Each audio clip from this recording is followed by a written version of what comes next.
Can you hear me? Yes. Can you hear me? Awesome. Yes, I can. How Awesome. are you, brother? I'm good, man. How you doing? I'm, I'm good. It's interesting times, huh? Yeah, like very interesting. Yo, man. Thank you so much for meeting. So thank you so much for doing this, man. I'm so appreciative. No, Um, of course, of course. I mean, I wish we could have done it the way we originally wanted to do it, but hey. yeah, it's no problem. It's crazy, these times. Like a Zoom call meeting. I was speaking to someone the other day, and they were like, "Yeah, back in the day, they needed to fly to Cape Town to have a meeting with someone. Now it's like, hey, do you want to see each other on Zoom?" And it's like six people in the meeting. Yeah. How's your stuff? Like, by the way, so let me just, maybe I should just start before, it's like we've already started recording, but this is not an interview. Like, I'm sure Yeah. you know podcasts, and they're like, the thing for us is, so my friend and I have started this, and we like, this is our 46th episode. We actually spoke to Wayne Yeah. Roya So as well. pathetic. We spoke to, Yeah. I saw that on his Instagram. yes, and that was so cool. So he's in Cape Town. We've been logging in like this on Zoom and stuff, but he was just telling me like, he's like, he thinks I should speak to you just one on one, just talk about life, wherever we want to go. It's not an interview. It's not like we've got 2 minutes and it's like, Hungani, sell your movie. You know, it's not like that. It's just like we just flow. So by the way, I love Yeah. your style, man. You're looking killer. Dressing up in lockdown, you're looking awesome. Look, I had to hide the fact that I don't look so great. I mean, can't cut my hair, can't do much. So, yeah, that's why the beanie's on. Same But here. We've thanks. got, no, cool. Same here. You've got a beanie on. I've got a cap on. I'm unshaved. Okay, so listen. Like, how's life been, man? You're shooting Scandal full time. I've been like googling you a bit just to get a bit of an idea. I've always thought you're awesome, but just like, what often happens is I research a bit, just get an idea of what someone's like been involved with in terms of like work and studies and all that. But then eventually Yeah. when we get here, it's often just we just flow. So like we before we go back to studies and growing up, and I'm happy to go wherever you want to go. By the way, if you don't like feel like don't want to talk about yesterday when you I don't know patted a dog and you like you don't want to talk about that, you just let it go. And and as well, like if afterwards you feel like you didn't want to say screw that person or whatever, I just edit it out. We're on the same team here. Okay, cool. Nah, Uh, that's cool.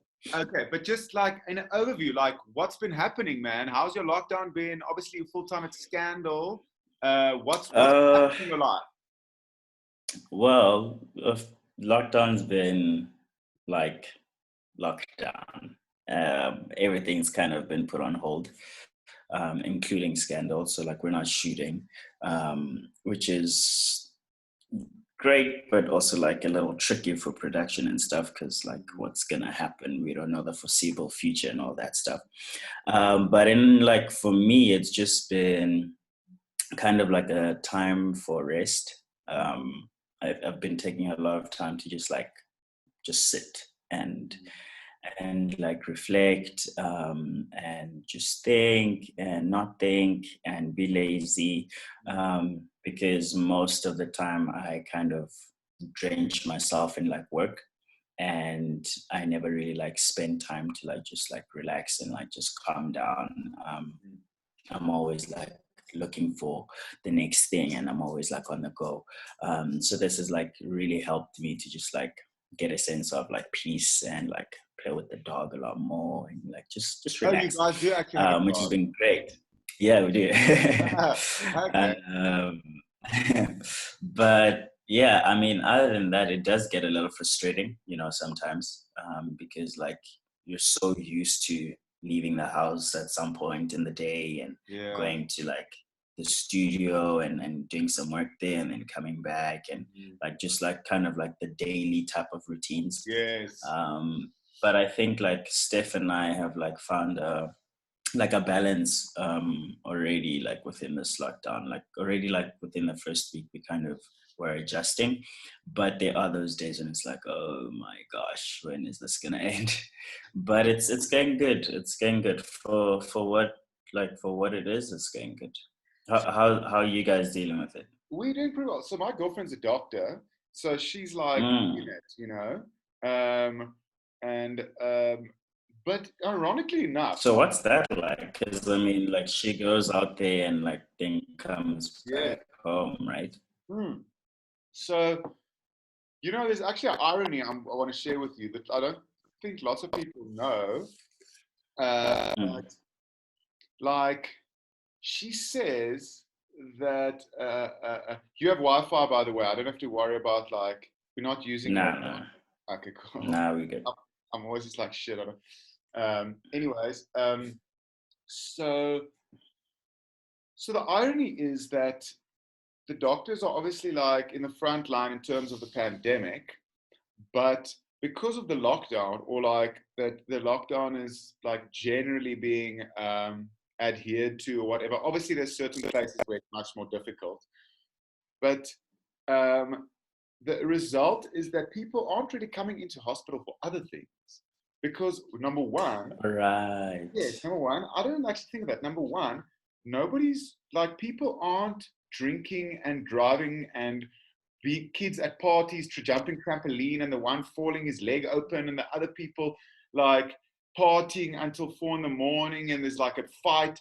None, so little of that is happening. So the usual, I think, the bulk of workflow. She used to be at. She was first in Boksburg, in a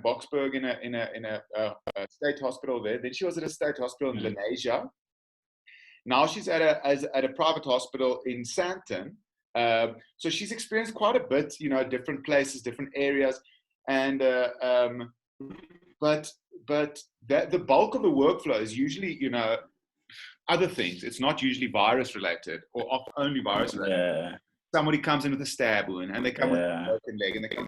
So because there's none of So that, like ER is quiet right now. yes. So people come in with they have their COVID like section, and they do Mm. people like Annika's seen people that's been tested positive and so forth. So they have that, but other than that, there's nothing. So it's like very specific, and it's not like they get 500 people a day testing in for coronavirus, because I think like if you don't have the symptoms, you're also worried to go out or to the hospital, because some people might be like, oh shit, I don't want to go to hospital because there might be people with a virus. So Right. it's been interesting, man. For me personally, Sure. like it's been look, it's been okay because I've been able to work a bit from home, right here and there, do some things. I'm co-producing in development of a movie now with someone, and I'm co-producing and I'm in it and things, which is cool. But we only can start shooting like a while after the lockdown. After. So I can, and Yeah. he's writing the script, so I can only do so much. So I get a bit frustrated, and I don't know about you, but if I'm not busy, like I can get in my head quite a lot. Like, do you manage to like not almost like not get too much in your head, or like get to almost like yeah? How do you deal with like your mental space? It's you have to like keep yourself occupied because like it's like a what's it like is it a stimulus or whatever, like Yes. you just need to like keep yourself stimulated, because like you wanna get out so you can go do things, but like find a way to do those things that you would have. Oh no, it says connections unstable. Are we No still worries. good? I'm hearing you. Yes, I think we're good. Okay, cool. So yeah, so like for me, like a friend of mine and I are working on a short film as a pitch for like an 8-part series type of thing, Oh and wow. like working on that has been like one of the things that I've been doing. Mm. Working on like the artist development studio that we have, and just like trying to figure out how to go about things within this time, because as much as like this time, like it's here and it's gonna pass, I feel like it's also here to like help us navigate life in a different and better way. Wow, that's cool. So like now, instead of needing to like hey, can we meet up for coffee so we can have this meeting, the amount of time it takes for me to get into the car, drive to the coffee shop,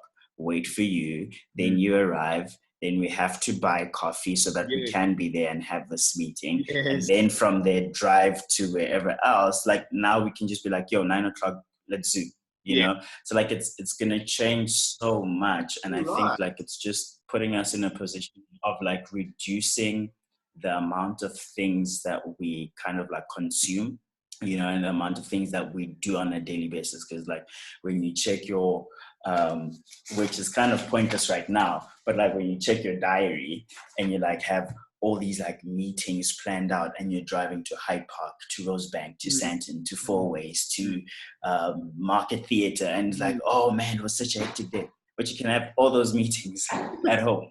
You know, like it's so like I feel like as much as it like can be frustrating, or like you feel like you're like stagnant and you're not progressing, it's like putting us in a position where we have to challenge ourselves and start thinking literally out the box, you know, like how can I stimulate myself within the same environment every single day?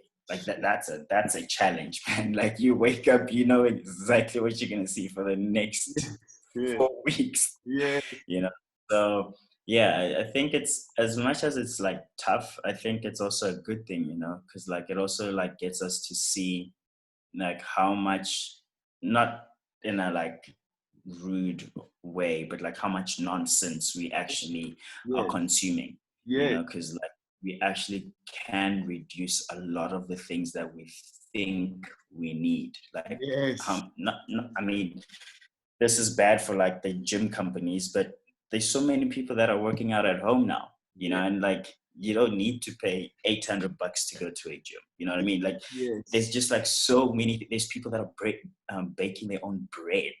You know, like it's just changing so much, and I think it's really good though. I agree with you. It's almost like I agree with you. It's like we've got this massive challenge, but there's this Afrikaans. So I grew up Afrikaans. There's this, hello doggy. What a cute, oh my gosh, what a cute pooch. What's the dog's name? Lexi. Sorry? Lexi. Oh, cute, man. Yeah. So there's this Afrikaans. So I was in Afrikaans. I was in an English pre-primary school. Then I went to Afrikaans primary school, blah, blah, blah. And you obviously know I've told you that I've been studying and learning Zulu. And but there's this Afrikaans saying that says like, it's beproef alles en behou die goeie. It means like, try everything and keep what's good. And it's almost like that. Like what you're saying, I agree with you. It's like this time, almost like there's going to be a few things. Everyone is going to remember the time as a challenging time, but we might keep the good things, like as you say, oh my gosh, now I can sadly make a bit of food to, you know, actually myself, or we can do this meeting on Skype, whatever. It's interesting. And just about like working out and stuff, are you, because I know you're a dancer, singer, actor, and you're like an entrepreneur, there's lots of things I want to venture to, and I won't keep you all day, but I'm very interested. And are you keeping fit at home? Like what do you? Is Steph every day? Yeah, Steph is like, she's got like a whole daily Zoom gym session with like some of her friends. It's like really cool. And yeah, like I also am doing a whole bunch of like home workout videos on like YouTube. And my body is actually very sore today. So and like I already canceled my gym membership already. I was like, well, like we've got this new thing now, so you know, might as well. I'm in a new thing. I know if lots of us are paying for Wi-Fi, you know, like then it's like I can pay for Wi-Fi this amount, and then I can get my gym, my workouts, and I can get my recipes from there. I can get like it's such a big package having the internet. So I suppose it's going to be a lot. Yeah. And listen, Hungani. So yeah, like life after this is going to be so interesting. It is. Sorry, yeah. No. And but you guys are going on shooting after this. You guys will be starting. You'll be back at Scandal full time and so forth, eh?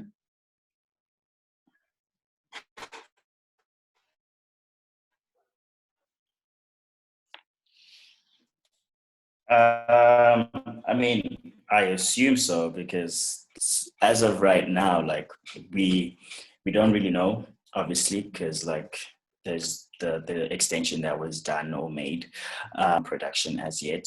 So I think we'll only really know like once we get some feedback from like the president and stuff in terms of like the way forward, Yeah. so that production can kind of make a decision on like what's going to happen. Because yeah, like we do shoot, you know, ahead of time, but it's not like that ahead Yeah. of time where we can be off for like 2 months or something. So Yeah. I don't know, we kind of just have to play it by the ear, you know, like month to month or week by week or whatever the case is.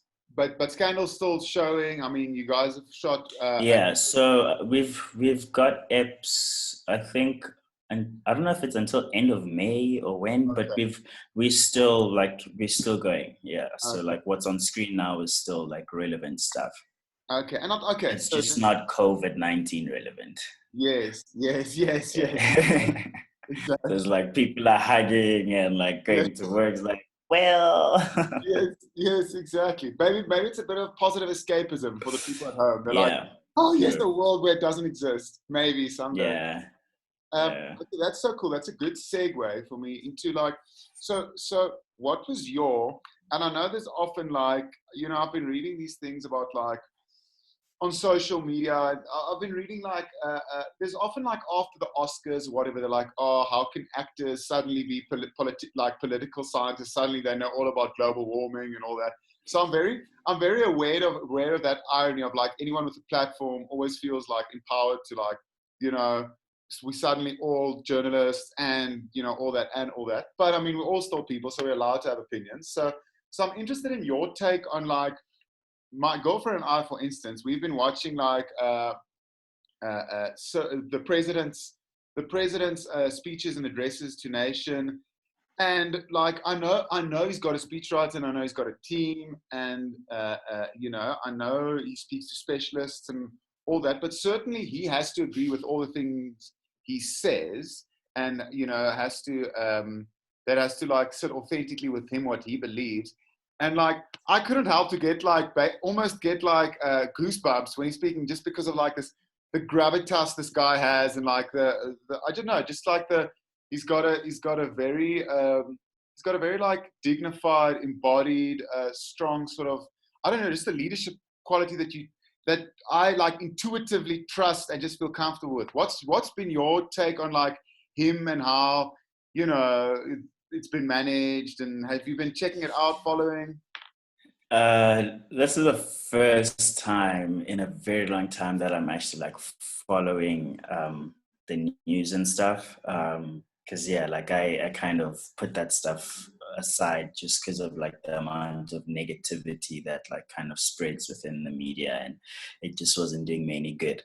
But watching Mr. Cyril, our president, he's got something, man. Like it's I Powerful. don't know what it is, but like when he speaks, you want to listen, and also you trust like that this is a well thought through decision, and like it's not just something that was just like thought of, Yeah. like just spliff of a moment. And like you can see that that he also like it's like not a burden, but like it's heavy on him as well, you know, like when he's making the That, certain calls that he's making.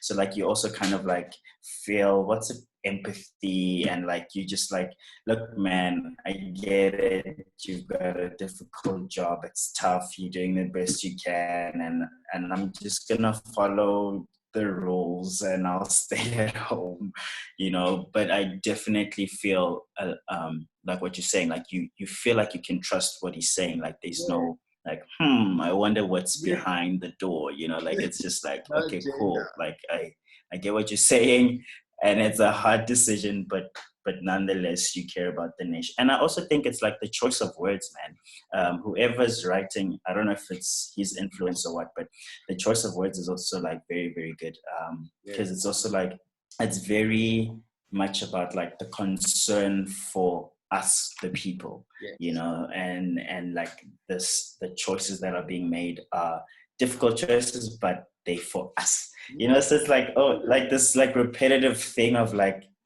as much as it's a tough thing with like people complaining about the alcohol and all these things, it's like, but guys, we're just trying to take care of you, you know? Yes. Do you want to say something? Yes, more than welcome. It's usually a three-way Zoom call, so I'm glad that Lexi joined. Yeah, so yeah, I mean, I definitely feel what you're saying, and I can relate to that for sure. I'm so glad you say that. And you're 100% right. For us, it's inclusive.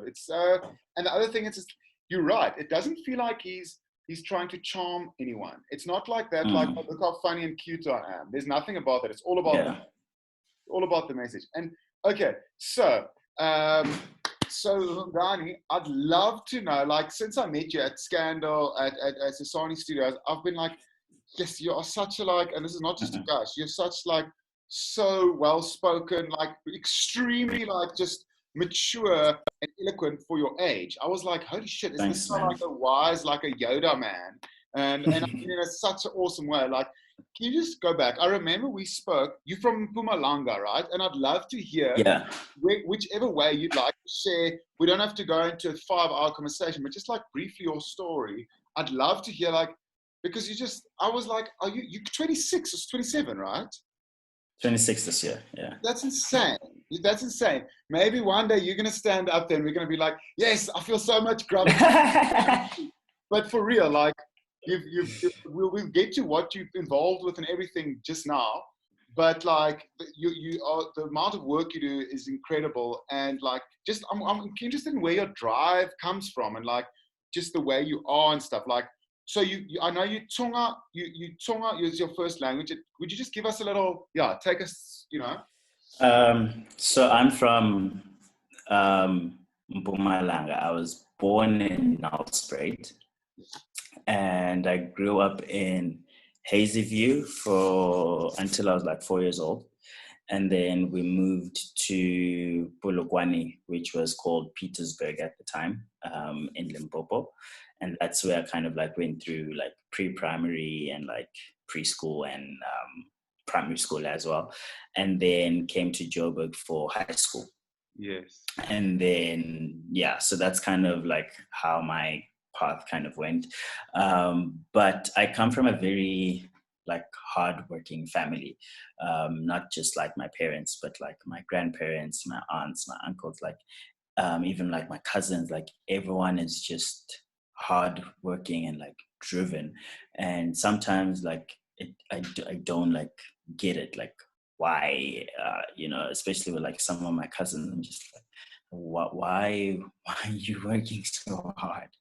You know, but as I grew up, it kind of, the bug, I guess, started to bite me just because of seeing everyone in the family and how like everyone just pushed. And I guess it kind of made sense why, whilst I was growing up, because of like the life that we were living, you know, not that we were like rich, but we were well off, you know. And like I could only point that to like all the hard work that my parents did, the hard work that my grandparents did.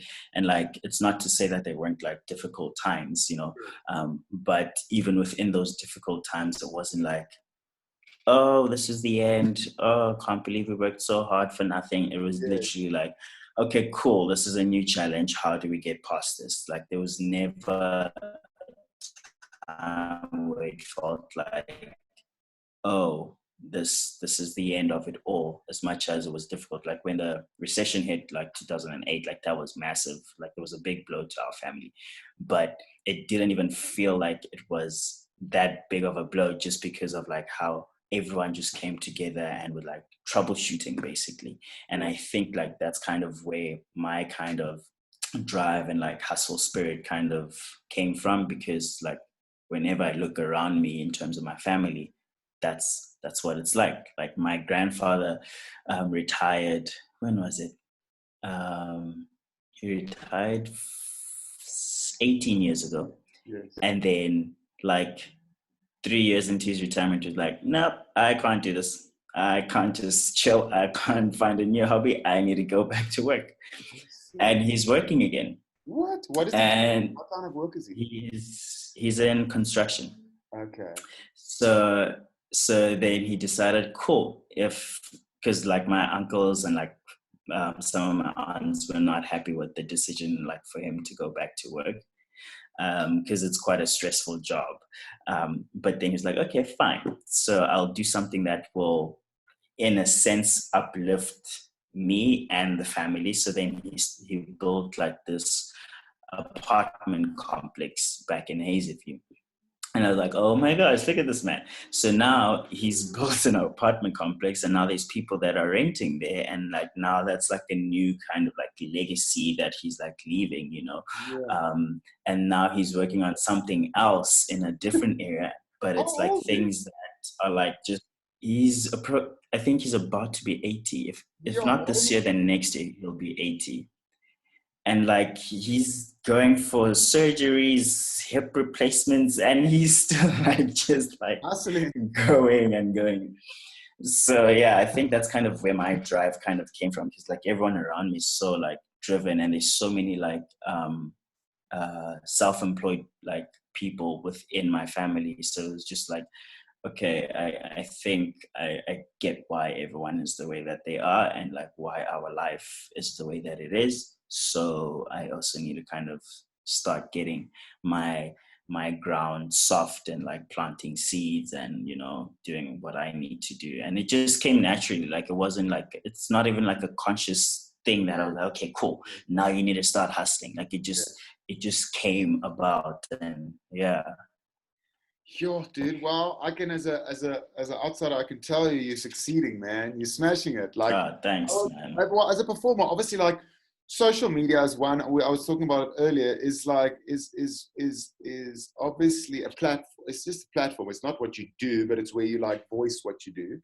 But I mean, to have, Yeah. I was looking just now, you have 432,000 followers on Instagram, 432,000 followers on Instagram. That's almost 500,000.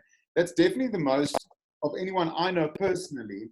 And that's that. I know it's just social media, but it's also an indication of like things that you do. So I wanted to go back now. Ndlovu, your surname is that? Is it, Yeah. but Ndlovu, it doesn't that in Zulu it means elephant, right? Yeah. Also in Zonga. Is it? How many Yeah. languages do you understand and speak? So I understand obviously English, then Tsonga obviously, Zulu, Xhosa, but sometimes Xhosa like hits me, just like when people go too deep or like speak too fast. Yeah. And then Pedi, Sesotho, Tswana, those I understand. Swati, I understand, but also Ndebele. like if they go very deep, then you lose me. Ndebele to some degree, it's kind of, it's pretty much the same as like Xhosa and Swati. Like when people like go too deep, then like I get lost. Yes. But like I can carry a conversation with someone. I might not respond in Swati or Ndebele or Xhosa, but I can carry a conversation with them. Afrikaans draw me. Yeah, I wish I continued in high school with it. I left it in high school. I was doing great in primary school, but hey. And yeah, so that's kind of the languages I understand. But speaking wise, it's English, Tsonga. My Sepedi is kind of messed up now just because of Johannesburg. Like it's a mixture of Pedi, Tswana. It's like a whole like Zulu, it's a messed up whole, thing. yeah. Yeah, and then my Zulu is also getting a lot of Xhosa influence just because like I'm surrounded by more Xhosa people Oh, than really? Zulu people. So yeah, I mean because of work.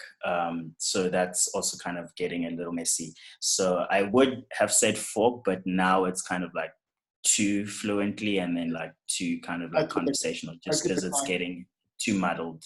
But I mean, if you can understand the train of thought in about 8 languages, then 7 or 8. You Yeah, can yeah, follow. yeah. What was I gonna say? Yeah, it's similar. Like I've been studying Zulu, and if I watch like that the show Uzalo, I try to watch Uzalo and I try and follow, but that's like proper KZN Zulu. So it gets Yeah. quite deep, and I'm like, yo, angisheshi, you know. Yeah. By the way, you said something just now that I can't wait to tell my partner in my podcast partner. You know, there's the saying Yeah. spur of the moment. I think you said spliff of the moment, which is even better. That's the funniest way of putting it I've ever heard. Spliff of the moment. Okay, so where did you go to high school? I went to St. Stephen's Boys College in Randburg, yeah, in Johannesburg. St. Stephen's, Yeah. that's right. My brother had Yeah. one of my brother's best friends. He lives in Sweden now. Was actually head boy of St. Stephen's. So I know, and his Oh. younger brother was also in St. Stephen's, but they're quite a bit older, but very cool people. So I always knew of St. Yeah. Stephen's. And then so you went to study in New York and Los Angeles. Hungani, your CV doesn't stop. And by the way, I just want to give you a quick compliment. Not only in Gitanda in Pasla Wako, but you've got the best, widest teeth in the industry. Anyway, really. I think it's the clouds. I think it's the clouds. It's a good light. You've got good natural lighting in there. Listen. Okay, so you studied in New York and Los Angeles. How does that work? Like, how do you get there? Do you get a bursary? Do you pay? Is it expensive? Was it cool? So I studied in LA. Like, that's where my actual kind of formal studying took place, if you want to call it. And like, I did a lot of extra learning with like the Actors Studio, run by like James Franco, and like the Groundlings, where a lot of comedians go for like training and improv and stuff like that. And like those kind of places I went as like an extra kind of thing that I wanted to do to get more like knowledge and stuff. So even in New York, I went to some acting classes there. So getting there was quite a challenge, I would say, because I got a partial scholarship, which only reduced my tuition by 15%. Okay. Which isn't much, if we're being honest, because like you're paying almost about like $15,000 per semester, and you have like I had how many? I had 6 semesters, and I dropped out in my last year. So I only did 4 semesters because I was just like, you know what, I don't need to do the third year in order to get this bachelor's degree, because the third year was just subjects that you need in order to get a bachelor's degree, like your maths and English and all that kind of stuff. So I was like, look, it's not acting related at all. I've learned everything I need to learn, so I might as well just drop out and get a diploma. My parents weren't too happy, but I was like, yeah, I'm saving you like $30,000, guys. Like, let's think about this. And also, like, my parents are working like really, really hard in order to like help me stay that side, because like aside from just tuition, I had like living costs, groceries, rent, all that kind of stuff. Like doing like the extra classes that I was going to, like, they weren't for free, like paying almost about $10 to $20 for about 2 hours of a class, almost like 3 times a week. Like that gets, costly. So yeah, so then I just like started looking for opportunities where I could work whilst I was that side, so that I could kind of like ease the costs on my parents. So like doing things like extra work. Like I was an extra on so many shows, man. Like, really, from Dr. Phil to you name it. Like I classify myself as the best hand clapper. Like, I can clap in different tones, in different sounds, energy. So like, yeah, so that helped a lot, because I'm gonna keep on with this train of thought. I just quickly want to say, park the bus at a few places. What's it like being an extra on those kind of sets? Do they treat you badly, or they treat you respectfully? Is it nice? Do you get paid okay? Look, you're still an extra at the end of the day, but it's a lot better than here in South Africa, I'm not gonna lie. So like, on average, the least you'll get is $99 for a job, which is before deductions. And like once there's deductions, you'll get about $75 from that check. And it's a literal check, like it will come into your post box. Like it's not cash you get off the wrap. And that's just for one day. That's not bad. That's not bad at all. There's people who their lives are based off just being an extra. Like that's their living. Like if you ask them, so hey, so what do you do? I'm an extra, and like they are proud. That's awesome. They are happy. They've got a house. They've got a car. They got kids that go to school. Like there's people that live off just that. And also like if you manage to get into like a series, so like if you've watched Suits before? Yes. So like, with Suits, they in this like law firm and they need extras that are consistent because it's like the people that work there. Yeah. So like if you become that kind of extra, you get it's like about $200 to about $350 per day. So like that's even better. Wow. So like now you can secure a lot of more stuff for your life. Like you can have a savings and like you do a whole bunch of stuff, because like if you're working 4 times a week and you're making like $300 from that, like that's a good, I don't know, 4,500 or something, 4,200 every day. Wow. And you like, that's much better than lots of memorizing lines. Much better than proper like it's actors. Yeah. Oh, so where can I apply for the extras list? Come on, let's go.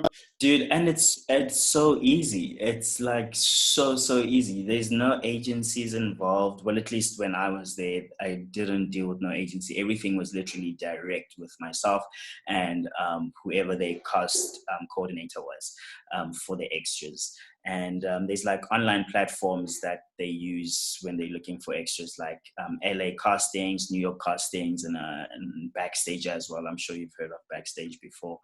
And like, so those are kind of the platforms that they use. And so that kind of helped for me to kind of make extra money. And then I also decided to do this program. It's called a work-study program. So you kind of work to get classes as your remuneration. Oh, wow. So instead of like being paid, my payment is the classes that I take. So I worked at 2 dance studios, Steps on Broadway and MMDG in New York City. And basically what I would do is I'd be a receptionist, I'd be a barista at the cafe, sometimes I'd be a janitor, sometimes I'd be the laundry person, and sometimes I'd be a PA and like help people with like photocopies, make their coffee, and like do that kind of stuff. And I would then take classes for free, from hip hop to jazz to ballet to tap to contemporary. So that kind of also helped my parents to like reduce the amount of money they were sending me, because like now I had the extra work and I was doing this work study program. But it's definitely like a costly exercise to live that side, unless you have like a stable kind of job so that you're like living off dollars and you're not living off rands being converted to dollars. Yeah, because like then you're like so conscious of like the exchange rate. I mean, you be buying bread for like $3 and you're like, geez, this bread is like $75. That's crazy. And people are making their own banana bread at home. Yeah. So yeah, but it definitely was an amazing experience. I think it also helped with like helping me like with my work ethic and like the drive, just because like there's so many people that side, man, that want to be in the industry and like want to be actors and musicians and dancers and all of these things, and like from all over the world, and like you go to an audition and there's like 600 people and they're looking for 2 people. And you're just like, damn, like I really need to like pull out my best, it's not just like a casting call at like a soapy where there's only like 50 people that will be seen, and like they were selected by the casting director from the different agencies. Like these are people with agencies, people without agencies, and they just like coming. Like it was crazy. Like I did a Netflix audition for, what's it called? think it's called Get Up or Get Off or something. Anyway, Jaden Smith got the role that I auditioned for. And I was just like, so when I auditioned, they loved my audition, like, oh, that was great monologue. Where are you from? And we had this whole fat chat in the casting room. And then the lady's like, okay, cool. Well, we're just waiting for Jaden Smith to come, and then we'll let you know. In my mind, I'm like, what do you mean? Like, that just makes how can like not to say that I don't trust my ability and stuff, but it's like I'm completely unknown, and you're telling me about like this guy who's Will Smith's son. Like we're not in the same league, you know. So it was definitely challenging, and it definitely helped me like to grow up very, very quickly. Wow, I've got so many questions. Okay, so yeah.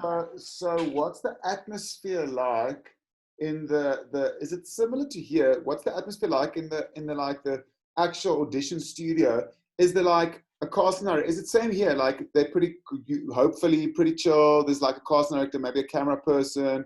It's chill, or is it like a big team of people? Is it more just like it's the same amount of people? It just depends. It depends on like what you're auditioning for, because like sometimes it would just be like the casting director and like the reader, or the casting director alone. And like most of the time when I was auditioning, I was required to do monologues. So then there wouldn't even be a reader; it would just be the casting director. And then sometimes they'd have casting director, camera guy, and a reader. And there was this one place, I forgot the name of it. It's in LA. It's like blue. They've painted the whole like premises in blue. That place used to have a lot of people in the casting room. Like I didn't like going there.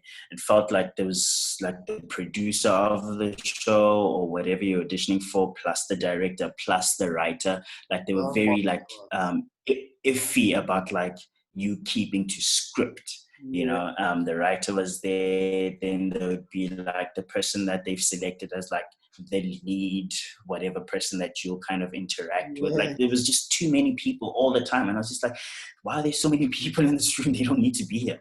And yeah, so it kind of just depended like where you went. But it's kind of, I guess, similar to here, because like we also sometimes have quite a few people in the room, but most of the time it's not that many. And Hungani, before I want to ask about like, did you plan on? Okay, so just quickly, like, how long ago was that? How long ago did you get back? And also, how did the was Scandal your big thing, first thing here? Because I know you're involved. I know you've got the Ndlovu Foundation. I know you've got the Sands Group. We'll quickly touch on those things, but like, did you always intend on coming back and apply your skills here because you've got a passion for the local industry and the country? Or do you still want to go back? And when was it? So I came back end of July, beginning of August 2015. I think I landed on like the 2nd of August or something. And after 3 years of that side. Yeah, so I got that side on the 31st of December 2012. The 30, like just before New Year's Eve, basically. And so coming back, it wasn't a thing of like I didn't want to come back, but I didn't think I would come back so soon.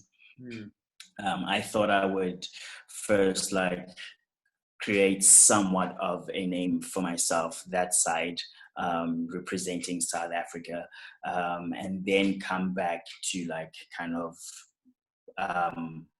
pass down knowledge and like help people out and whatever.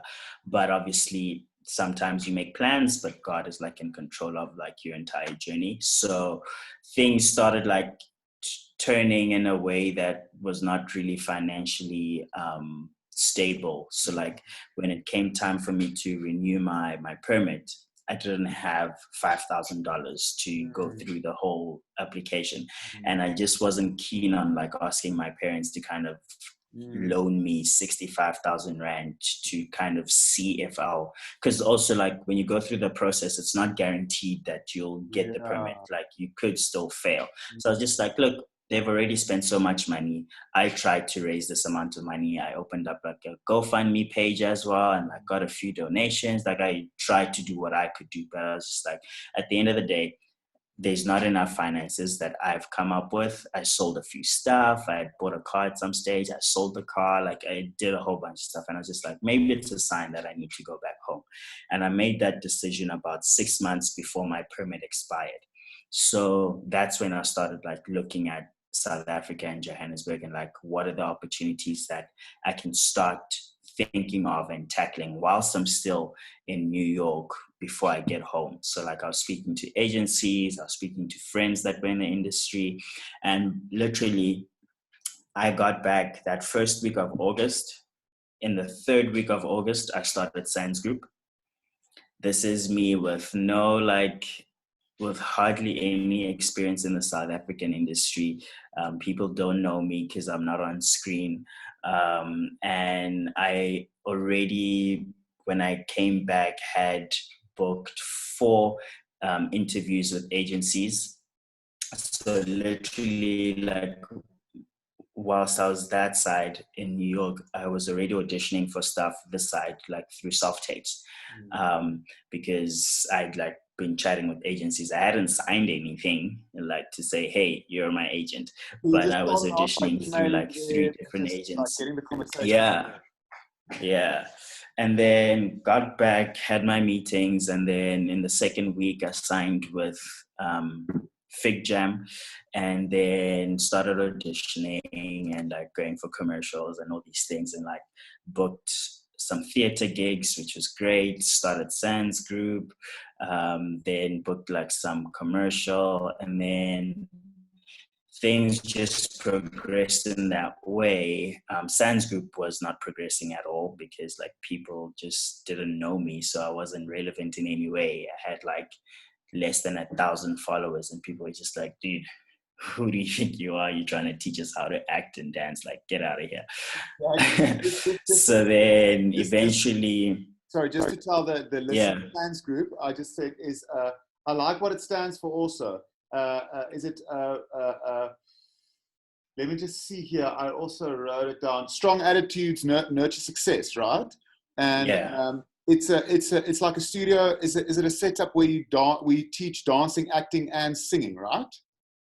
So we don't do singing. We do acting is our primary focus. We do dancing. We do modeling. And we also have like photography services as well. Okay, cool. Okay, thank you. So okay, keep on. So you were starting that, yes, and then?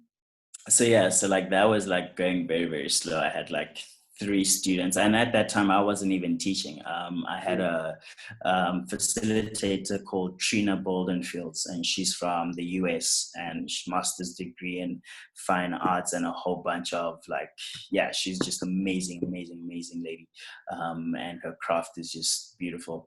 And so she was our facilitator. And like it was so challenging because like you've just started this like artist development studio, but no one like trusts you, and like no one trusted me. But I wasn't even the teacher, and like we've got this like super qualified person from the US like teaching, but there's like 3 students, and then like I'd have to like pay her out of like pocket because like she's there, you know. Like it was such a difficult time. And then eventually like 2015 December, the 4th of December, I auditioned for Scandal. And like at that time I was just like, yo, like I need something to give me like a break, man. Like I was auditioning for so many shows, so many like telenovelas, daily soaps, and like all these things, but nothing was coming through because like my Zulu and Tswana are not fluent, and like being Black in South Africa, that's like you just got to be honest with yourself, and you know. And I was just like, damn, like I don't know what to do. Like, do I need to like start saving to go back to LA or something, you know? And then auditioned for Scandal, and they were looking for a fluent English speaking Black boy, and I was like, ooh, come on, I need to nail this one. Like I gotta get this one. Yeah, and like I prepped for it like I never prepped before, and my mom helped me with that. And went to the audition, did 1 take. I thought I flunked. And then on the 11th of December, I got the call back. I was like, oh my gosh, okay, cool. prepped again, went for I'm the getting so callback. excited while you tell me this, by the way. I'm with you on this journey, yeah? Yeah, so then I went for the callback, and then they had one of the producers in the room, the casting director, and one of the actresses, Natasha Sutherland, who plays Layla McKenzie. Because one of the scenes, in fact, the first, like the opening scene for my character was with Layla. So like, I guess Natasha. So I guess they wanted to see what that would be like. I don't know. Dynamic. But at the time, yeah, and I didn't even watch the show at the time, so I didn't even know like she was like the actual person that played the character or not. Like it was just like, okay, cool, who's this? And then did that. Also was basically one take, and I was like, oh my gosh, I flunked it. And then on the 14th of December, got the call, and I was just like, what the hell? And that was like, that's a big role. That was. Did you know? Because I know now, like you lead in the show. Like, did you know then it was going to be a big role? No, because like it was a 3-month kind of contract, so to say, like deal memo. And I just thought, hey, look, it's a chance to be on screen, use it like the best way you can, because at the end of the day, you need some relevance in order for Science Group to progress. So let's do the best that we can do. And then whilst I was there, within like the first month, I found out that, okay, actually this could be a like long-term kind of thing, depending on how the audience receives my character and how I perform as well. So then that's when I was like, okay, cool. Then I definitely like need to step up my game even more to make sure that like I can kind of have somewhat of longevity. And then, after the first 3 months, they extended for an extra 9 months. And then after that, it's just been like yearly extensions, which has been great, especially for Science Group, because like it like really gives me relevancy in a way. And it's, so like business completely changed after that, because even the people that were questioning, like, yo, who the hell are you? Now they weren't even questioning, just like, okay, cool, we want to come, so that definitely helped a lot. Oh man, that's so cool. I'm so excited about it. Like I feel like I'm on your team. I was there with you. Okay, so I know you also met your now wife, who's also awesome in you. Please send my regards. I will. Your now wife at Scandal. Beautiful story in itself. So your character is Romeo Madupe, hey? Yeah. Well, you know this character very well. You're such a good actor. I actually, thanks. I was there for a few days, and or for an arc. You're so good at passing compliments. Like you Thank you. I think it's because I mean them. When you mean it, it's easy. You know what I mean? Yeah. So, because that's how I really feel. Like I remember, I don't know if you ever have an off day. I had one off day. I think it was my last day. Oh yeah, off days are so common. Oh my gosh. I was like, after that day, I was like, because sometimes you get characters that come and go, whatever. And the other days, I was like feeling like, especially when I was playing with you, it felt like good. And you lock in, like you just smash it. And I was like, holy shit, this guy's here every day. And he's so prepared. He's smashing it. I remember after the last day, I was like, oh shit, I messed it up the last day, and that's why I'm never going to come back or whatever. But it was, but the rest of it, that was one day. The rest of it was so cool, so awesome, such a cool experience. And I hope to come and meet Romeo Madupe again there one day. But me too. That'll be fun. We had a good time. Man. You really, man, powerful actor. And thank you, man. And okay, this is what I wanted to quickly. I'm going to come back to now. I just want to quickly jump back to the actor studio. Did you ever see or meet or see any of those well, okay, you mentioned Jaden Smith, and you mentioned James Franco. Did you ever see some of these people around there or meet any of these people? Not at the studios. Not at the actor studio, not at the Groundlings, not at the Acme Theatre. Nah, never there. Not at, what was that comedy club? Forgot what it was called.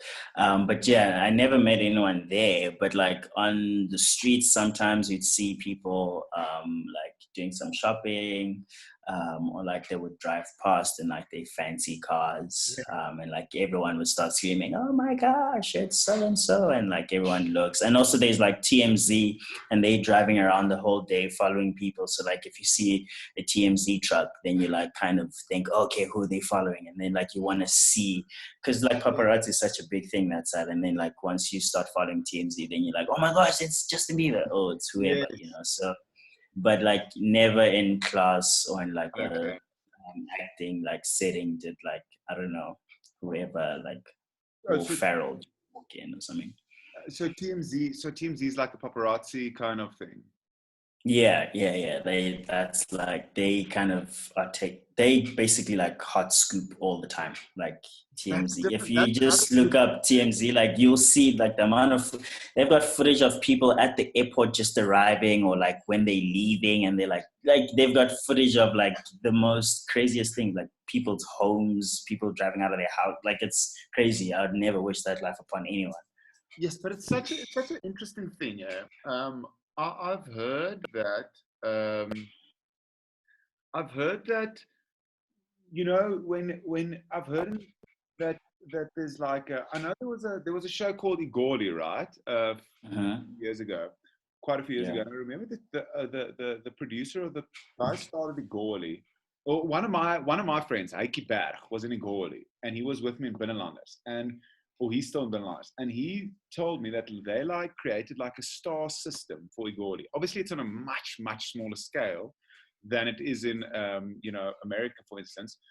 But like it's so Mm. interesting for me, like that TMZ thing. It was obviously like back in the day. It's almost like the studios or whatever. It's such a smart entrepreneurial thing. Like this industry, like they almost like create these stars. Like the TMZ, the fact that there's paparazzi, the fact that Yeah.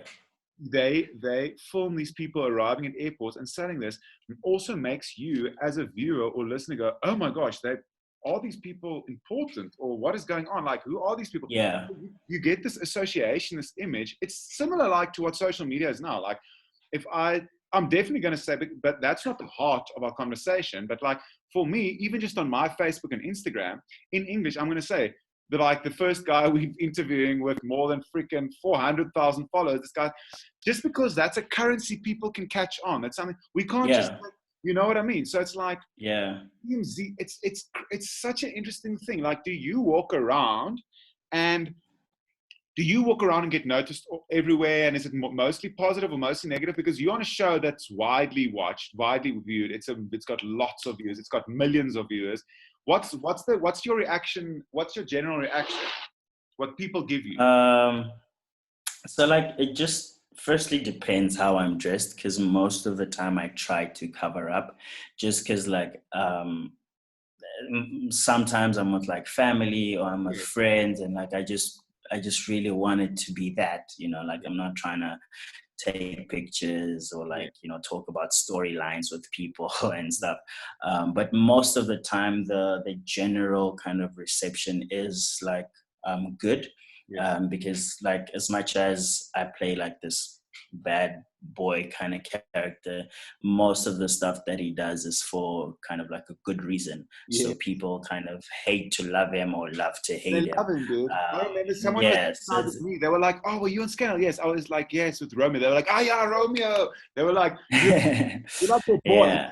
He makes a bit of trouble, but they like it. He keeps things alive. Yeah, it's only like the older people that don't really like my character, because obviously he has an influence on like their kids and stuff like Yes. that. Okay. But yeah, but other than that, like I've only been hit once in public, which wasn't too What? bad. Were you hit? Yeah, this Magogo hit me with a bucket at Builder's Warehouse.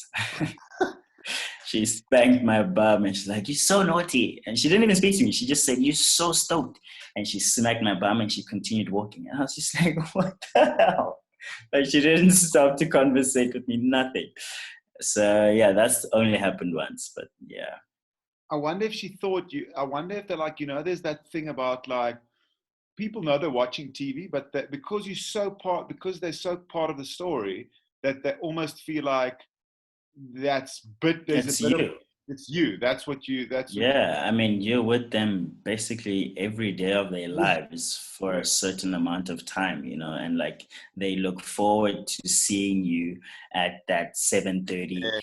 They make sure that everyone's sitting down or what, like no Yeah. one can disturb this time, and like Yes. you become part of like the family. You're part of the Wow. conversation. Like when the show is going on, that's what they talk about. When the show's finished, they talk about what's gonna happen tomorrow.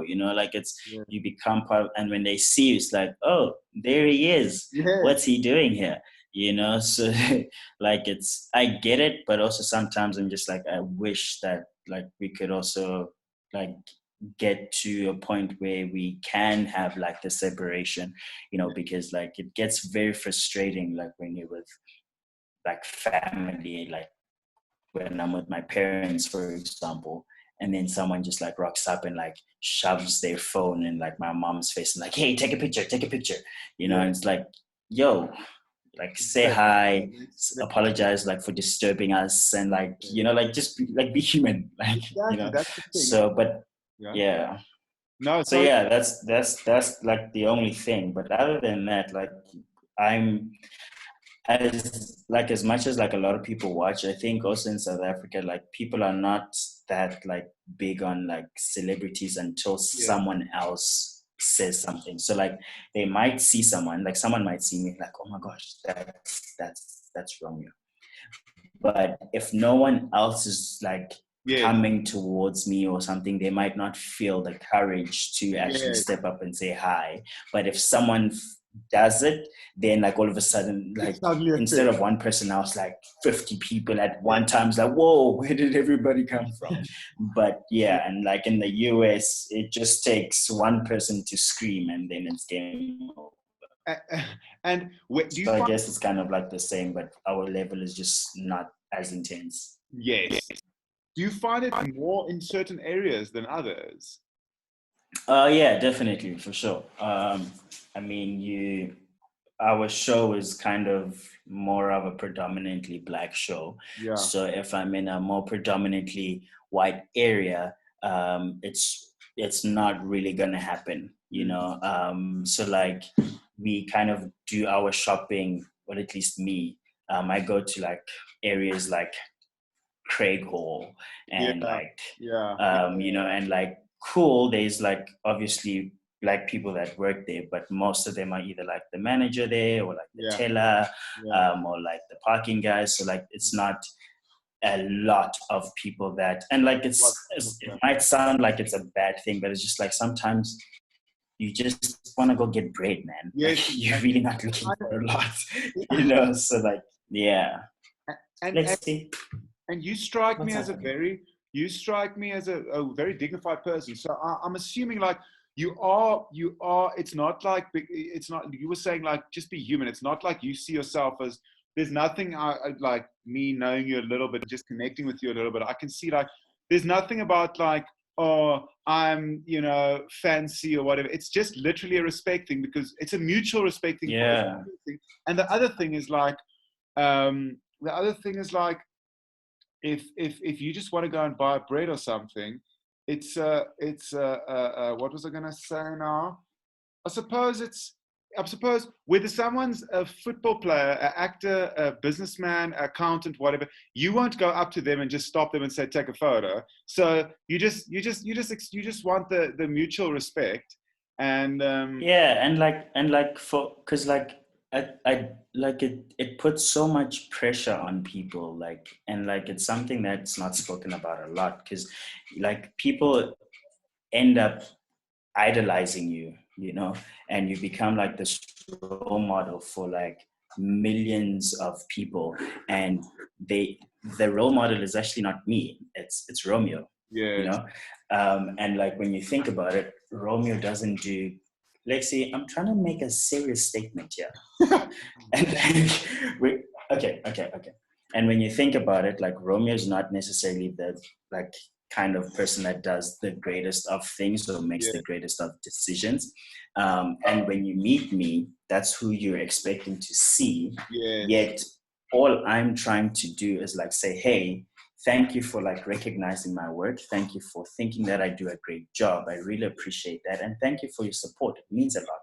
And you get what I mean? And like, we can talk on that level, but like when you engage with me on like, oh my gosh, it's you. Oh my goodness. It's that guy that was holding Romeo at gunpoint. It's that guy that he tried to bribe Romeo, and it's like, yeah, but that's my job. You know, it's just like with a doctor. Like, they save lives. Surgeons, like, they save lives, but you don't even know it like when you're at the shop, because they're not like public figures. Yeah. You know, but like, those are the people we need to be like saying, oh my goodness, you did the first ear transplant thing, and like that person went from being deaf and like now they can hear. Like, that's, you know what I mean? Like, that is amazing. Not to say that like our job is like actors and stuff. Not, but it's just like, you know. I appreciate your humility. I appreciate your humility, and also the fact that you're grateful for it. You know, that it is cool. It is special. It is a cool thing that you handled with dignity, because people do enjoy it. And then also within that, just negotiating it with humanity. You know, that they're also okay. And also like, it comes and goes. You know, like you could be relevant now, and then like a year later you're not relevant anymore, and like all of a sudden people don't care about you. So it's like, so actually, like, what is this whole thing all about? Yes, you know, like, exactly. So yeah, it really doesn't matter to me. It's like, it's more about the work than like being famous, because at the end of the day, being famous doesn't pay the bills. But if I do a great job, I'm able to continue working, and that's what's going to pay the bills. That is such a good point. That's such a good. I spoke to my girlfriend yesterday. By the way, for the listeners who can't see the visuals, Lexi, she's such a cute dog. Is it what kind? Yeah, she's a pit bull cross. We're not too sure what she's crossed with. She's a rescue from the Scienton SPCA. She seems very loving. Yeah, she is. Oh my gosh, sometimes it's too much stuff. Awesome. Don't worry, our dogs are so loving. They sleep with us on the bed. Anyways, hectic. She's not allowed on the bed though. No, that's probably a good thing. Listen. Yeah. Okay, so before you are involved in so many things, and I don't think we're going to get to deep dive into everything, because I respect the fact that you've got a day and a life, but I just want to touch on 2-3 things.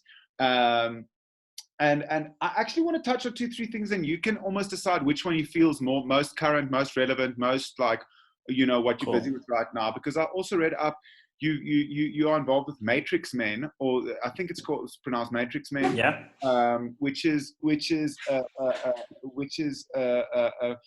well, if I'm correct, it's sort of, it brings awareness and to the abuse of men in relationships, right? Yeah, just men in general. Men in general, which is very interesting. I think that's sort of because we're obviously used to the narrative, which is very important, that gender-based violence is often towards females. And then also the other thing is that you've got the Ndlovu Foundation, and you and your wife have a YouTube channel, the Ndlovu's Uncut, right? Dude, that YouTube channel's huge. I was looking at it now. You've got like so many subscribers. I was checking the one video. I'm like, what? This thing's got 520,000 views. You guys have like more than 90,000 subscribers or 80,000 subscribers. What's that? Growing very quick. So we started that. When did we start? We started it end of Feb. End of Feb is when we started the YouTube channel, and we currently on like this year. And we're like on 98,000 subscribers right now. Are you making money from it already? Are we making? Are you monetizing the page, or? Yeah. So the page is monetized, but we're still going through like that process. As much as like you can like track the revenue and stuff, we haven't reached the part of actually getting paid. We're still going through the process. So like it's been quite a. In fact, right over here is the board, like our content board for the page. So like we started it because we firstly were like thinking of ways in which we can kind of reach out to more people with the stuff that we do. Like because we do like church talks and like youth talks and like schools and varsities and stuff, just talking to people and like helping them like realize their purpose and like just helping people through life basically. And we were just like, okay, cool, like let's try and figure out a way to do this on like a much like bigger scale, but that's kind of in our own way. So like we're not like going to government and asking for like a bunch of money to go throughout the whole country and schools and stuff like that, but a way where we can reach more people, even like internationally. And we're like, okay, cool, well, we've thought of doing YouTube for a while, so how's about that? And then we were like on and off for a while, and then we did this YouTube video interview type of thing with like I guess he's a friend now, but he wasn't a friend then. This guy called Dennis, and that video got like over 400,000 views, and that's like the most views that he's got on his channel as well. And like his channel grew quite tremendously as well after that. So we just thought, okay, cool, maybe this YouTube thing would be a good idea since people seem to be interested on that platform. So then we started our channel, and before we even dropped the video, we were on like 13,000 subscribers, and I was just like, this is so insane. Like, is it just no, dude, it was punting episodes it's crazy. And things? Your name and your literally that was it. It was literally just like promoting it on our Instagram, Facebook, and Twitter. And then we posted our first video, which was our wedding video, and people didn't know we were married yet because we kind of kept it a secret for like, well, not really like a secret, we just weren't ready to kind of go public with it for like the first year. And we also didn't know when we were going to like kind of tell the world that we are married, and it just happened to be that, okay, cool, we're actually kind of comfortable doing it now. And it was a year later, and we did the thing, and like our wedding video has about 800 and something thousand views, and like it's helped to also like promote the channel just because people know us as like a couple, and like they are very fond of us and like couple goals and relationship goals and all that stuff, you know. So we're like, okay, cool, this is you guys are awesome, by the way. You guys are epic. Thank you, couple. man. I had to one day, you know, whatever, see you guys. But anyways, keep on cruising, yeah? So then we just thought, cool, this is definitely a good platform, so let's learn about it more. So I do like a lot of research before like doing stuff, and like even now I'm still like doing a lot more reading and like YouTube videos of other people and like tutorials, and like just trying to understand the platform so that we're not just like blindly walking into this space with the amount of influence that we have and not like executing things the right way. So yeah, that's pretty much how that came about. And also like we just like trying to like spread a message of like truth, you know, and like realness. So that's why it's called the Ndlovu cut, because it's like it's an insight into our lives, but like the real side, you know, because like a lot of the times people like perceive you as a certain type of person just because you are in the limelight, you know. Oh, this is probably the kind of car they must drive, or the kind of house they must live in, or the kind of clothes they must wear.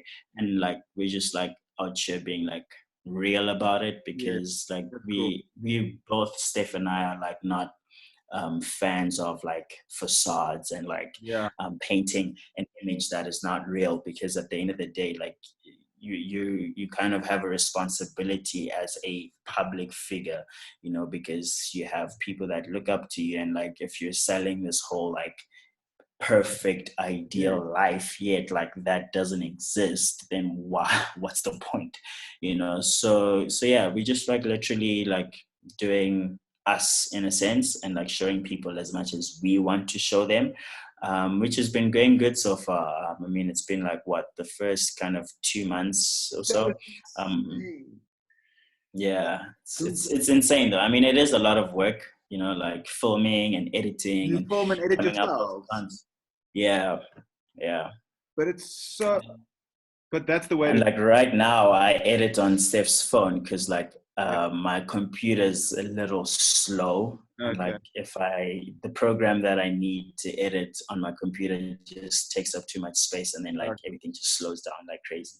So literally we shoot on like a Canon, transfer to Steph's phone, and like I'm sitting editing like all night on this little phone, and it just, but like it But works, and like it's, yeah, and it's where we are right now, and like that's cool, that's like we'll awesome. progress. And you enjoy Yeah, the creation process. I mean, it's nice, it's fun, but sometimes it is frustrating just because like you wanna put out stuff, but also like you like you also don't just want to put out stuff for the sake of putting out stuff. Yes.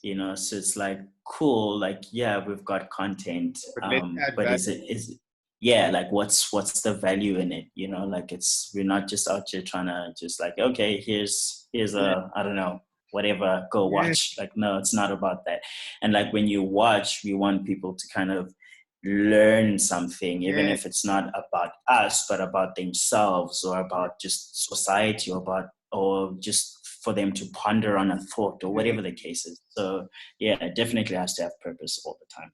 But that's so cool for me. That's like the fact that you guys are being real also makes it more almost like achievable for people. If you want to inspire some people, then they're like, wow, these guys are just actually people. Wow, they can still be Yeah, amazing, but they're not yeah, it's not unattainable. Like I can also hustle hard and yeah. you know create something for myself, which is exciting. Yeah. And And like that's the thing, because like once people like reach a certain level, like I was watching this Insta live kind of interview last night, and like they were asking this guy questions like how did you not give up like when you got to like your lowest?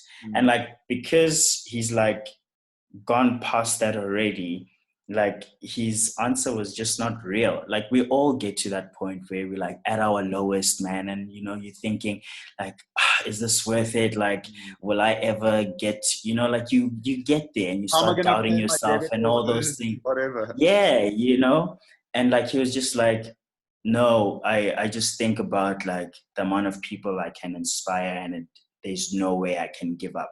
And it's like, that's not a real answer, man. Like, I get what you're trying to say, but that's not a real answer. Like, when you're at your lowest and like, no, you have no support from anybody else and things are just not looking up. You've tried everything you thought you could try and it's just not looking up. Like, at that point, what helps you to keep going? Like really, what helps you? Is it prayer? Is like, do you get what I mean? Like Yeah. what gives you that extra, like, okay, cool. Is it a friend that calls you and says, yo man, that video you did, I really liked it? And it's like, oh, okay, cool. Let's keep it. Like, what is it? Because like we have to be real with people, or else we give them like these false like thoughts on how to think and how we're programmed, yet that's not really how it is until you get to a certain point in your life and you're like, okay, cool, now I've accomplished X, Y, and Z. That's why I think the way I think. Would you, and I'm almost coming to the end of my little question journey here, which is sad because there's so many things I want to focus on. But uh, do is there something for you that would take you through your lowest moments? Is it your belief? Spiritual? Is it a spiritual thing? So it's a combination. There's the spiritual side, which I trust a lot of and believe that a lot of what's happened in my life is thanks to like God. And when I say God, I'm referencing to Jesus, just to clarify for anyone.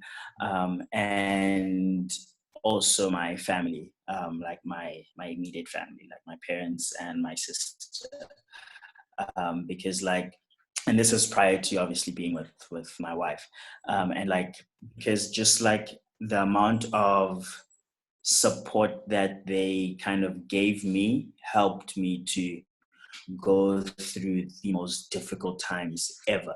Because like at points where I felt like, this is not worth it, I'm just gonna like quit it, go do the family business, they still had the courage to be like, no, we can see that you love this thing. Yes, Wow. it's difficult, but you pushing. We'll keep supporting you for as long as we can. So keep Wow. going. Like, for That's as long cool. as you have no reason.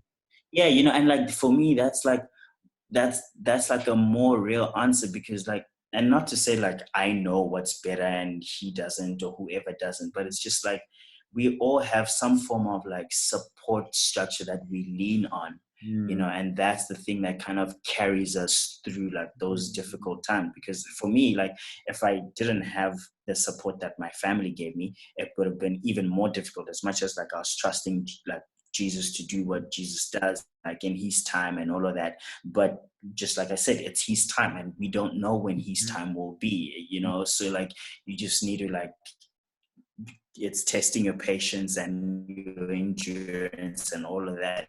But like, if I didn't have my family to be like, yo, keep going, I probably would have tapped out before Jesus like came through, or maybe he would have came through just as I was about to tap it, continuing on the journey. Because sometimes, man, it was tough.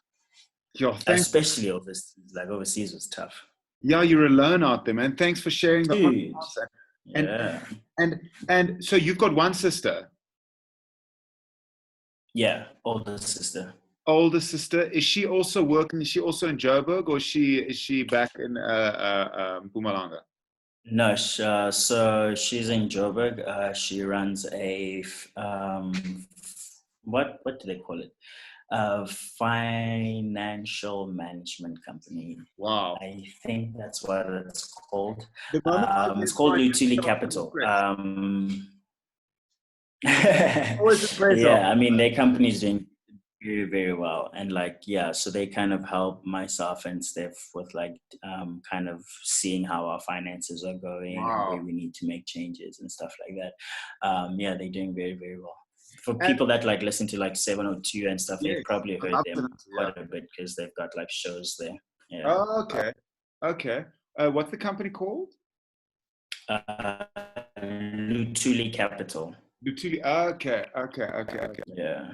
And I just wanted to yeah. Oh, if you go back to Mpumalanga and you speak to people that speak Tsonga, what do they like say? Those people that are from back home, and also people who went to St. Stithians with you. Do you have contact with anyone who was at school with you? If you see someone that was at school with you, are they like, yes, man, you're smashing it? Or is it cool? Is it different? I suppose like St. Stithians is a prestigious school, so there's obviously lots of like guys who came out of there who's also got their own companies and accountants and engineers and all kinds of things. Like, do you ever walk into some of those guys and it's like, what's up? Like that. And also I want to ask, like, what kind of guy were you at school?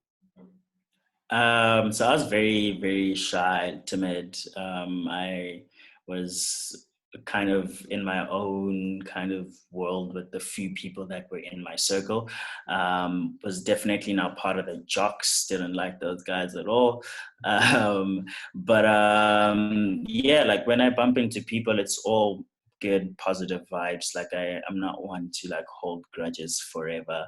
I mean, I might hold one for maybe like a week or so, but not forever. But yeah, like bump into people. If we recognize each other, we'll say, what's up? How you doing? What's crack-a-lacking in your life? Like if maybe they know about things that are happening in my life, they'll come through and be like, oh my gosh, dude, so proud of you. Like, that's cool. I remember you dancing in school, and like seeing you doing what you're doing now is awesome. And like, yeah, there's those kind of interactions, but there's also interactions where it's just like, oh, hey man, good to see you. It's been like what, 6-7 years? Nice, cool, man. And that's it, and I'm not like, I really don't like to talk about the public figure side of things, because like people kind of take that and like swerve into a very like this whole fame thing, and like that's it's not a conversation. Like you can't talk about fame. It's not a conversation. So I don't like to like do that whole kind of stuff. And it's almost like it and like what?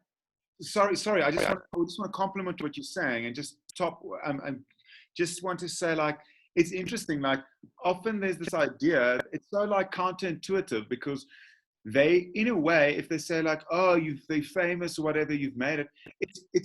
There's a part of that seems like a compliment, but there's also a part of that feels like they're cheapening something, like they're cheapening your work. Like, oh, you're just famous, and you just like you're just like this public figure now, so I don't really have to take you Yeah. whatever, like, because you've made it Yeah. like whatever. We don't actually have to talk. You're in a different vibe now. And then it's like, Yeah. oh, man, what are you talking about? Like, I'm a human being Yeah. trying to do my thing. Yeah, yeah, and also like it's not like overseas. Like you can be famous in our country and be poor, man. Like like it doesn't mean anything, you know. So yeah, and like I have friends that we've got like a WhatsApp group and stuff, but those are the guys that I was in the boarding house with because I was part of the hostel. So like with those guys, we have like proper chats and we talk about like there's three of us that are married in the group, so like we chat with everyone about like relationships and how we've gotten to where we are and like all that kind of stuff, and like we talk about like guy stuff but in a very like real way. Like the other day, I mean, I don't know what you guys talk about a lot on the podcast, but like the other day we were talking about like sexual addictions as guys, you know, and like how does one like overcome those type of things, and like it's just like good conversation, and like everyone's doing great. Like there's one guy, he's in Scotland studying this master's degree, and he's just doing amazing things, man. Like the things that he will make you think about, you just like, Yeah. wait, what? Like I didn't even know I could wait, what did he say? And like it's just great. Like everyone's like all over the place. We've got like a friend in Germany, we've got one in Australia, one in London, and like it's just like everyone's everywhere. And like because of that, like people's like train of thought and like thinking patterns have like advanced and like have changed, you know. So like now we stimulate each other on like so many different levels, which for me is great. You know, like those are the type of things that I enjoy, and like we all look at each other like the same, you know. So yeah, that for me is like really, really cool.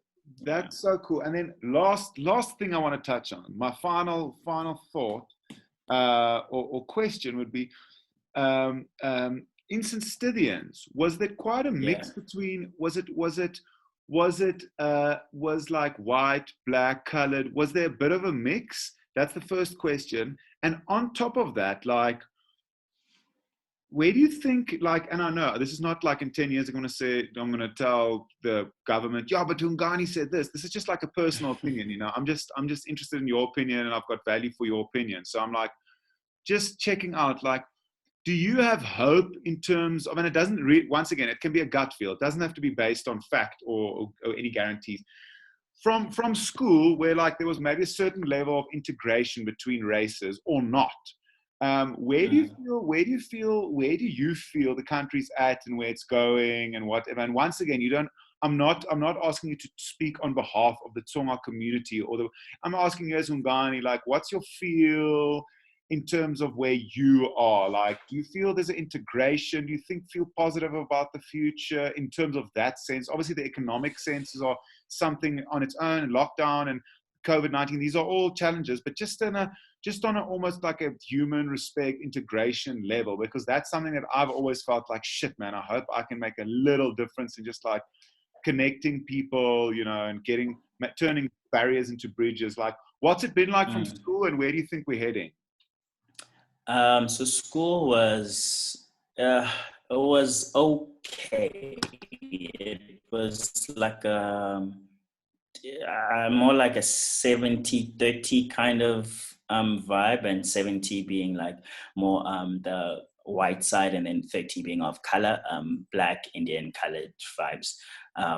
And it was, in fact, we were chatting about this in the group. The guys I was telling you about, like just 2 days ago, how it would have been nice if they had like kind of like activities where you were forced to integrate, because like during like lunchtime, dinners, breakfast, you can see in the dining room like everyone has their table, you know, and it's like it's a normal thing. Like you go to a church and there's certain sections are more people of color, certain sections are not, and like it's a normal thing that happens. Well, normal. Yes. And I put inverted commas for those that are listening. And like what we were saying was it would have been nice. People who are listening, every time you kind of said celebrity or whatever, you also added inverted commas. So just Yeah. us to put that out there, that kind of thing. But yes, keep on going. Yeah, and we were just like saying it would have been nice if they did like activities where they said, cool, whoever likes chess, go and sit in this section, Yeah, and then it's just like people who have the same kind of liking, yeah, and it's nothing else but we all like to play chess, yeah, or we all like green apples, or whatever the case yeah. is, just so that we can start to integrate and like have conversation, because we don't break that first step because like, oh, okay, cool, well, they're all sitting there, I'm not going to go join that table, I'll be the only one that's going to be weird, so I'm Mm, just going to go there where I usually go. But had I known that everyone at that table likes chess, I yes. could have gone there and we could have like had a conversation, Yeah. and like that's kind of what I feel, aside from many other things that need to happen for us as just like people, is that like we kind of need to get to a point where we just are like being real, and like I can't stress the realness enough, because like we kind of pretend like things are okay, and like we've gone through it and it's democracy and whatnot, but like, have we really gone through it? I mean, I'm a what they call born free, but like I can sense that I'm not necessarily a born free. There's so many like things that, yes, like there's freedom and we can do X, Y, and Z, but like when you just look at how certain people are living their lives and how certain decisions are made and they impact a certain group of people and how it affects another group of people, and like just when you look at all those type of things, you're just like, geez, man, like as humanity, what are we doing, like what's the point of all of this if we're not like really just trying to help everybody, Mm. and by everybody I literally mean every single human being, and like I was having a conversation with another person about a month ago before all of this lockdown stuff, um, and I was like, how do you feel, he's a black guy, and I was like, how do you feel when you're at a traffic light and you see a homeless white person? Mm. Like, do you get the same feeling that you get when you see a homeless black person? It's like, and I'm not gonna say his name just to protect him, That's but a like he very was like, question, yeah. and it was like, it's it's different, I actually feel more sorry for the white person, because I'm like, geez, like how did you end up here? Like with the black person's like difficult way, probably drugs in your township or whatever, or like your friends went into crime or whatever. But like as a white person, like what happened to you to end up here? Mm. And like we had this whole conversation. I was just like, it's so sad that that's what you think for the white person and not for the black guy. Yeah. Like you should be thinking the same questions, like uh, and like for like the foundation, the Ndlovu Foundation, there was this one project that we wanted to do, which was to photograph these homeless people and like get their stories out there and auction out the photographs, and whatever money we raised from that would go towards helping those individuals. Oh, that's cool. And we started the project, and like it didn't end up going well, but we got 10 stories, and there was this one gentleman. He lost both his legs back in like 19, I don't even know when. He was 23 years old, and now when we did it, it was 2 years ago. He was just about to turn 60. Wow. So he lost his legs at 23, and all his family members died during the IFP and ANC like rivalry back in the day. And like he's the only person in his family, and he can't like find anybody else. And he's at these traffic lights because he's just trying to raise money to pay off this fridge that he got from Joshua Door so he can sell cold drinks in his neighborhood. And I was just like, dude, like that is so insane. Like I wouldn't have known that if I didn't stop to take a picture of you, have this conversation with you so that we can try and help you out. And like after that, every time I stopped there, I'd roll down my window and would have a chat, and I'd give him, whether it's a pie or whatever the case is, just like to say, look, we're still working on the project. We're still trying to do what we said we were going to do. And eventually got to a point where our plan just wasn't looking up, and we had to like apologize to everyone that was involved. And some of the guys, or the people rather, that we had photographed, like they weren't at their spots anymore, which got me thinking, like, are they not here because they've moved to another spot, or because they've died?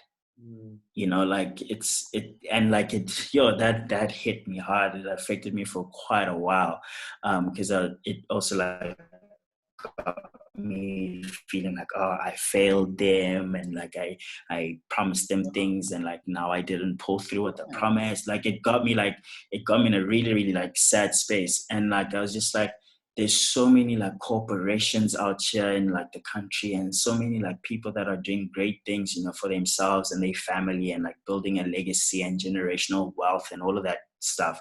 But like there's a guy that you see every single day at a traffic light. Yeah.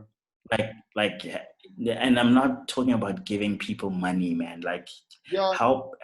help people, you know, and like, and equip them to help themselves or something. Yeah, like help them to not need to come back here, you know. And I'm not like trying to be, I don't know who's whoever, I don't know, the name that's coming to thought is like Mahatma Gandhi, but I don't know a lot of like whatever. He's got his good things, his bad things, like, you know what I mean? Like it's just like, let's just be like, if you were in that position, what would you have wanted someone to do for you? You know, like if that was you, because if we think about it honestly, anyone can be at a traffic light begging for money. Yeah. Anybody.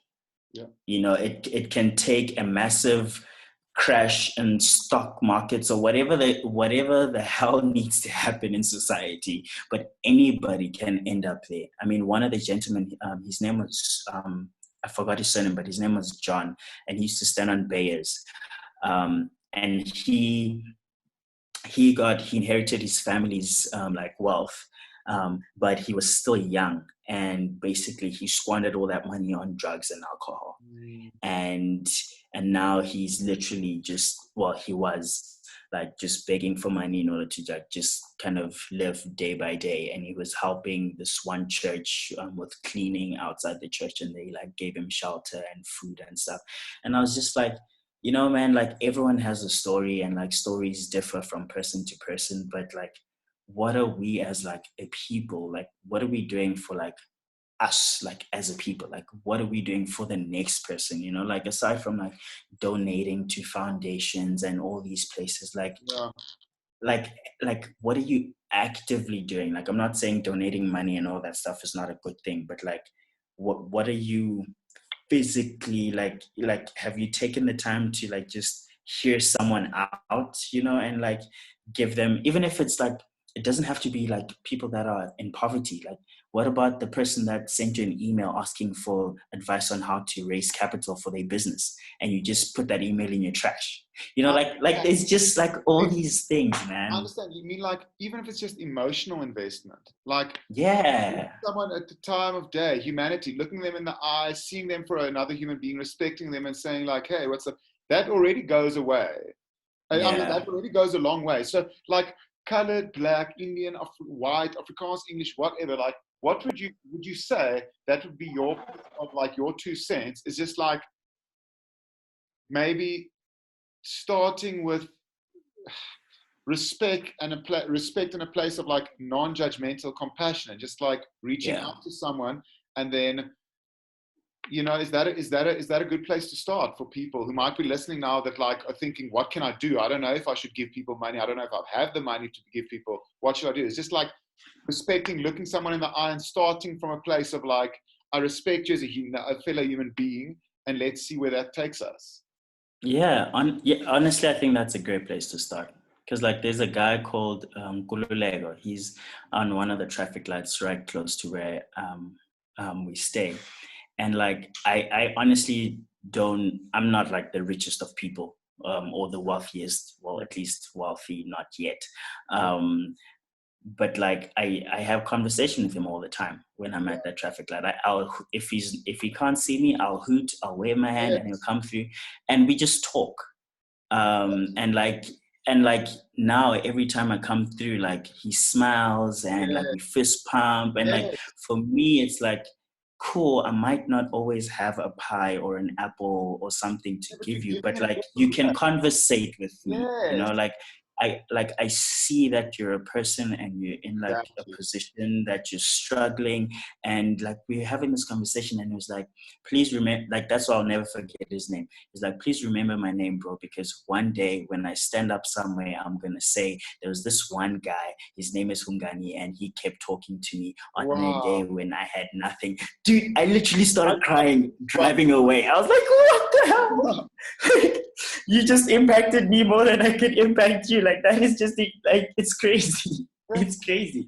so Like, it's just insane, man. Like, yo, that's yeah, like that's just what I feel like we need to do. Like we just need to reconnect, man. Like we're just so like far apart, and we've made things that are not normal, and like it's scary. And like I say this not like I'm speaking to everybody else, but I'm also saying it to myself to unlearn the things that we've learned. You know, like it's not normal to see people begging on the side of the road. You see yeah, disabled people begging on the side. Like it's not a normal thing, and we've yeah. made it so normal, and like it's just not cool. Yo, So man, yeah. dude. I love your spirit, man. Love your spirit, love your heart, love your mind. You are on a very exciting, cool journey, doing awesome work, man. And I Thanks, remember from man. the first time I spoke to you, I was like, yo, this guy's really thoughtful. And yeah, man, I appreciate you. I appreciate you taking the time, chatting, sharing No, your. thank you for having me on your platform, man. Really appreciate it. Yeah, cool, man. I mean, it's still a young, small platform, but I think what we do is we want to spread a little piece of truth, a little piece of goodness, a little piece of heart, a little piece of diversity, Yeah. and at the end of the day, contribute towards the. Yeah, I just think I thought about like turning that idea of like turning barriers into bridges, because Yeah. Which is honestly an amazing thing. yes, yes, man. And I love the work. I love just the way you do. There's so many more things we could talk about, but I think that's like, I want to park it there. That people, if someone can rather just like think We'll about, have a part two. yes, we'll have a part two, man. We'll have a part two. I really appreciate it. You're a big spirit, Yeah, man. Keep on doing what you're doing. for And sure. yeah, man. Send my regards to Steph and to your, Will do. and extra love for your dog Lexi as well. And I hope to speak soon again, man. I really, really appreciate Yeah. it. You've got a big, big, kind heart, man. I appreciate you. No, thank you so much, man. Awesome, brother. And yeah, inkosi Cool. ukufisa mfowethu. Ah, bless you too, brother. Yeah. Okay, bro. Have a Sweet. good one. Cheers. Cheers.